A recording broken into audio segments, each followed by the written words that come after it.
Henry Lee Lucas, the confession killer. Henry Lee Lucas was born into violence. His first confirmed murder at the age of 23 was the brutal stabbing of his own mother in 1960. It was a vicious act that set the stage for a life defined by aimless wandering and episodic terror. After serving 10 years and being released on parole, Lucas fully embraced the life of a drifter, traveling across the American South and Midwest. His path eventually crossed with Otis Toole, and together, the pair began a series of murders, arson, and other crimes. The real spectacle, however, began with his capture in Texas in 1983 on a weapons charge.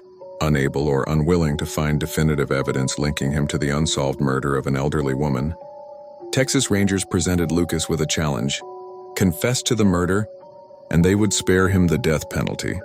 What followed was an explosion of confessions that stunned the nation. Lucas, a man with an IQ hovering around 80, became the state's key witness in hundreds of cold cases. He claimed responsibility for over 360 murders across 21 states. The Texas Rangers formed the Lucas Task Force and used his testimony to clear homicide case files, closing cases with little more than Lucas's description of the crime scene, a claim he could often produce after being fed details by the investigators themselves. He became a chilling media figure, Henry Lee Lucas, the most prolific serial killer in American history.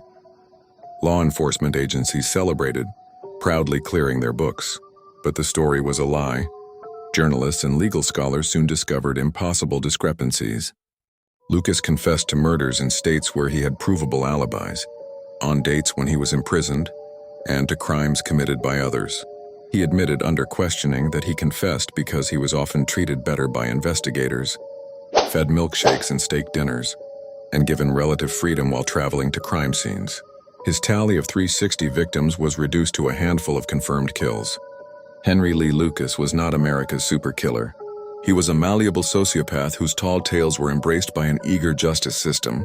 The true crime lay not only in his violence, but in the institutional failure that allowed hundreds of unsolved murders to be erroneously closed based on the word of a convicted murderer, forever obscuring the truth for the victims' families.